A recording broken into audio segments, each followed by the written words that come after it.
Hi everyone, আসসালামু আলাইকুম। Welcome back to my channel Bangladeshi blog Italy. আপনারা দেখেই বুঝতে পারছেন আজ আমি আপনাদের সাথে খুবই সহজে কিভাবে চুলায় চিতই পিঠার খাজে করে কেক তৈরি করতে পারবেন, তাও আবার চায়ের কাপে মেপে, সেই রেসিপিটাই শেয়ার করব। তো চলুন রেসিপিটিতে যাওয়া যাক।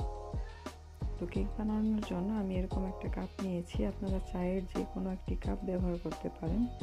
আর আমি এখন এখানে 4টা ডিম নিয়েছি। ডিমটা আমি একটু ফেটে নেব। আপনারা চাইলে কাঁটা চামচ অথবা যে কোনো চামচ দিয়ে ডিমটাকে ফেটে নিতে পারবেন। আর আপনারা চাইলে এখানে আরও কম ডিমও ব্যবহার করতে পারেন, আপনাদের পরিমাপ মতো যে কতগুলো কেক বানাতে চান। তো 4টা ডিম খুব ভালো করে ফেটে নিয়েছি। ডিমটা ফেটে নেওয়া হলে আমি এই কাপের 1 কাপের কম চিনি দিয়েছি। আপনারা চাইলে 1 কাপ পরিমাণ চিনি দিতে পারেন যদি আপনারা চিনির পরিমাণ একটু বেশি খান। চিনিটা দিয়ে খুব ভালো করে মিশিয়ে নিচ্ছি চিনিটা গলে যাওয়া পর্যন্ত। চিনিটা গলে গেলে আমি এখন এর মধ্যে রান্না করা তেল, যে তেলটা আমরা রান্নার কাজে ব্যবহার করি, সেই তেলটা আধা কাপ পরিমাণ দিব। কিন্তু সর্বপ্রথম চেষ্টা করতে হবে ডিমটাকে আর চিনিটাকে খুব ভালো মতো ফেটে নিতে। তো এখন ডিম, তেল আর চিনি খুব ভালো মতো মিশিয়ে নিচ্ছি।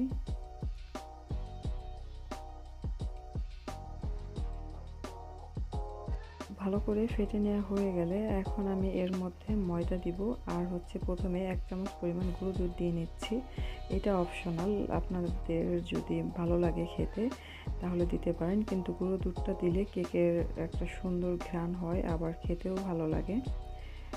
আপনারা চাইলে লিকুইড মিল্কও দিতে পারেন। তো এখন আমি 1 কাপ পরিমাণ ময়দা নিয়েছি। আপনারা চাইলে আটা ব্যবহার করতে পারেন। তো ময়দাটা অবশ্যই চেলে নিতে হবে, আর সেই সাথে বেকিং পাউডার। আমি ময়দা আর বেকিং পাউডার খুব ভালো মতো চেলে তারপরে কেকের ব্যাটার রেডি করব। আর চেলে নেওয়াটা খুবই ইম্পর্ট্যান্ট, এতে করে কেকটা অনেক সফট হয়।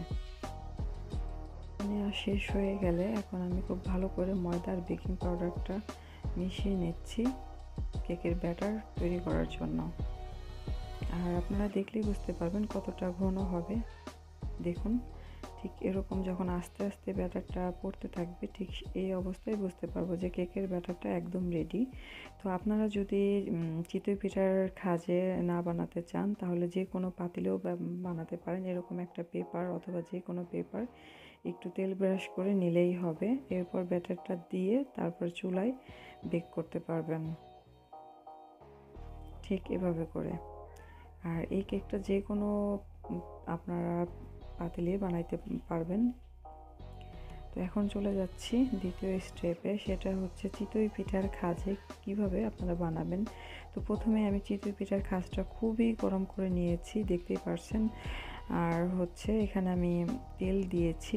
তেলটা যখন একেবারে গরম হয়ে যাবে ঠিক সেই অবস্থায় দিয়ে দিচ্ছি।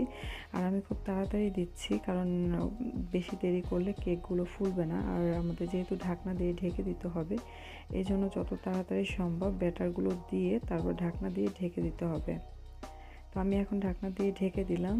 ঠিক 60 সেকেন্ডের মতো রাখবো। 60 সেকেন্ডের মধ্যেই কেকগুলো রেডি হয়ে যাবে। আর আমি আপনাদেরকে একটু দেখাচ্ছি। আর চুলার জালটা অবশ্যই একেবারে লোতে রাখতে হবে, যেহেতু এটা লোহার খাজ, যার কারণে খুবই তাড়াতাড়ি হয়ে যায়।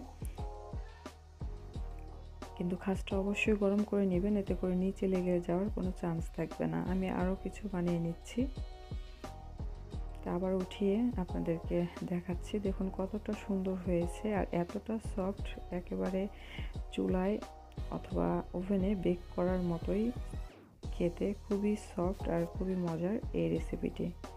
আশা করছি আমার আজকের এই সহজ কেকের রেসিপিটি আপনাদের ভালো লেগেছে। ভালো লাগলে একটা লাইক দিতে ভুলবেন। তো এভাবে করে আমি সবগুলো কেক বানিয়ে নিচ্ছি। আর আমি যে ব্যাটার তৈরি করেছি এই ব্যাটার দিয়ে কিন্তু অনেকগুলো কেক বানানো যাবে। তো এই জন্য আপনাদের যতটুকু দরকার ঠিক ততটুকু হিসাব করে আপনারা বানিয়ে নিতে পারেন।